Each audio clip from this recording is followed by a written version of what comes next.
Hola a todos, bienvenidos a un nuevo vídeo de matemáticas en donde vamos a seguir estudiando funciones. Seguro que a estas alturas ya sabes calcular el dominio de una función, las asíntotas o algún límite en concreto. Pues bien, como también supongo que sabes derivar, vamos a empezar a ver algunas aplicaciones de las derivadas. En este caso vamos a ver cómo calcular los máximos y mínimos de una función. ¿Te acuerdas de cuál es la forma de una parábola? El vértice de una parábola es el punto máximo o el punto mínimo de la función. Este punto es fácil de calcular, de hecho tenemos una fórmula. Ahora bien, si la función es más complicada, ¿hay alguna forma para poder calcular los máximos o mínimos de la función? Pues sí. Bien, estos puntos se pueden llamar extremos relativos o puntos críticos, o también, como acabo de decir, máximos y mínimos. Para calcularlos, de entrada, hay que conocer lo que se llama la condición necesaria para que exista un máximo o un mínimo. Y lo que nos dice esta condición necesaria es que para que en un punto haya un máximo o un mínimo, la primera derivada de la función se tiene que anular en ese punto. Es decir, que para que un punto sea máximo o mínimo en una función, la derivada tiene que valer 0 en ese punto. ¿Vale? Vamos a ver un ejemplo y luego continuamos viendo otras cosas de la primera derivada. Bien, vamos a ver cómo calcular los extremos relativos, los máximos y mínimos de la función que tenemos aquí representada, que es la función f de x igual a x a la cuarta menos x cuadrado. Vale, hemos dicho que la condición necesaria para que una función presente un extremo relativo en un punto determinado es que la primera derivada en ese punto sea 0. Por lo tanto, necesitamos hacer la primera derivada de f de x. Es una función polinómica, es sencillito. f' de x es 4x cubo menos 2x. ¿Vale? Entonces, ahora tenemos que imponer la condición necesaria, que es que f' de x sea igual a 0. Es decir, que 4x cubo menos 2x sea igual a 0. Podemos sacar factor común 2x y nos queda 2x por 2x cuadrado menos 1 es igual a 0. Y si resolvemos esta ecuación, tendremos por un lado x0 y por otro lado x es igual a más menos 1 partido raíz de 2. ¿Vale? Voy a marcar en el gráfico estos valores de x. Hemos obtenido x0, que es este punto de aquí, esta x de aquí, x menos 1 partido raíz de 2 y x 1 partido raíz de 2. ¿Vale? Fijaros cómo el resolver el igual a la 0 la primera derivada nos ha dado las abscisas de estos extremos relativos. En x igual a 0, fijaros que tenemos un máximo, y en x igual a menos 1 partido raíz de 2 y 1 partido de raíz de 2, tenemos mínimos. ¿Vale? Podemos buscar las abscisas, las ordenadas de estos puntos, y así los podríamos colocar si tuviéramos que representar esta función.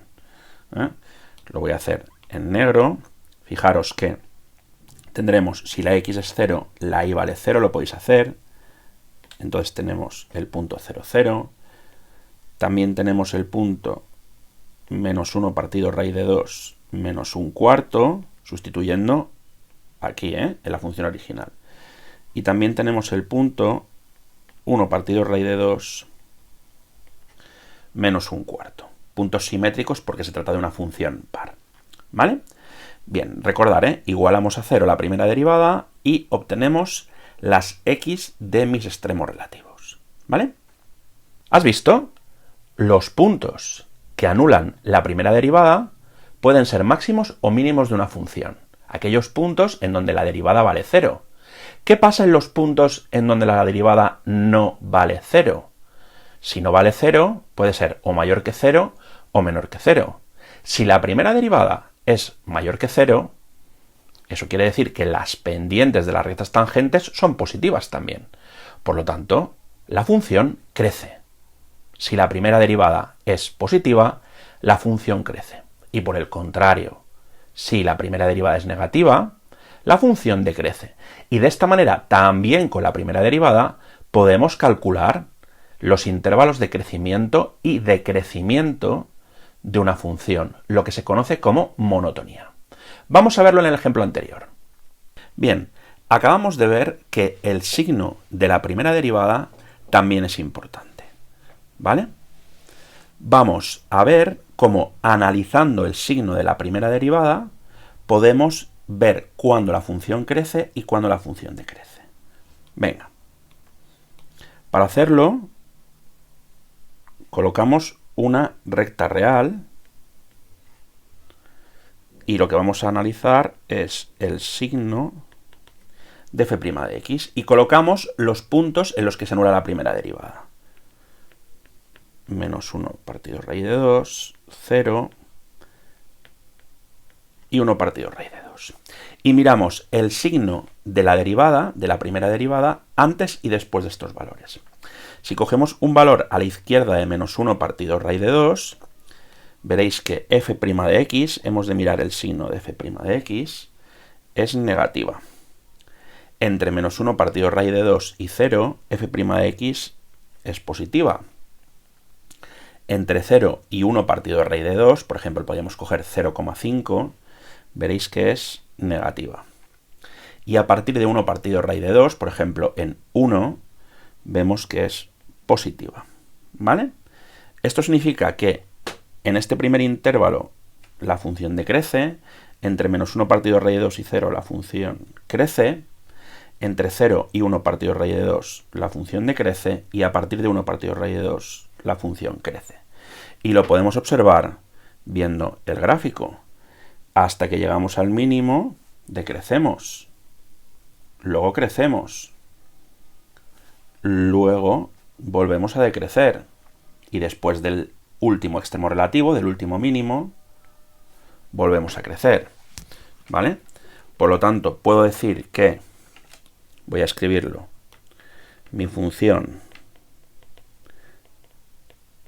es creciente de menos 1 partido raíz de 2 a 0, unión 1 partido de raíz de 2 más infinito. Y que es decreciente de menos infinito a menos 1 partido raíz de 2, unión 0,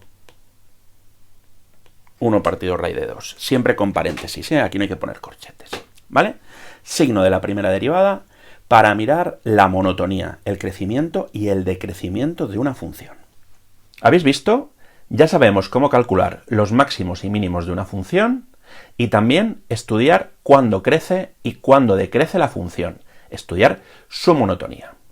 Bien, hemos dicho que la condición necesaria para que un punto sea máximo o mínimo es que la primera derivada se anule, ¿vale? Pero no es la única condición, hay una condición suficiente. Y lo que nos dice la condición suficiente es que para que un punto sea máximo, la primera derivada ha de ser 0 y la segunda derivada ha de ser negativa, ¿vale? Lo repito, para que un punto sea un máximo, la primera derivada ha de ser 0 y la segunda derivada ha de ser negativa. Y por el contrario, para que un punto sea mínimo, la primera derivada ha de ser 0, es la condición necesaria, y la segunda derivada ha de ser positiva. ¿Vale? Vamos a ver esto que acabo de decir, lo de la condición suficiente, en el ejemplo que estamos trabajando en este vídeo. Bueno, para acabar, vamos a ver esto que acabamos de decir de la condición suficiente. Para ello, vamos a realizar la segunda derivada. La segunda derivada de f de x es 12x cuadrado menos 2. Entonces, ahora tendríamos que mirar el signo de la segunda derivada en mis extremos relativos. F segunda de 0 es menos 2. Menos 2 es menor que 0.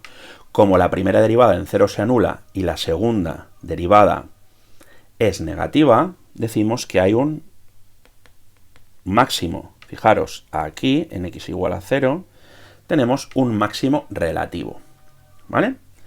Vamos a mirar f segunda de menos 1 partido raíz de 2.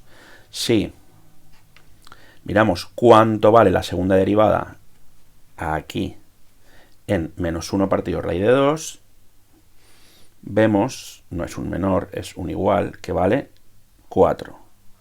Y 4 es mayor que 0, por lo tanto, tenemos un mínimo. Y fijaros que en menos 1 partido raíz de 2 hay un mínimo. Y si hacemos f segunda de 1 partido raíz de 2, como la función es par, también vale 4, que es positivo, y por lo tanto tenemos otro mínimo porque la derivada se anula en x igual a 1 partido raíz de 2. ¿Vale? Signo de la segunda derivada en los extremos relativos nos sirve para diferenciar entre máximos y mínimos, aunque también lo podemos hacer con la monotonía. ¿Has visto la cantidad de aplicaciones que tiene la primera derivada? Estas aplicaciones se utilizan muchísimo en campos como la física, la biología o la economía. Podemos predecir cuándo vamos a obtener el máximo beneficio o podemos intentar minimizar los costes de un producto. ¿No os parece genial? Recordar todo lo que hemos visto en el vídeo y practicar con otro tipo de funciones. Será muy útil. Un saludo y hasta luego.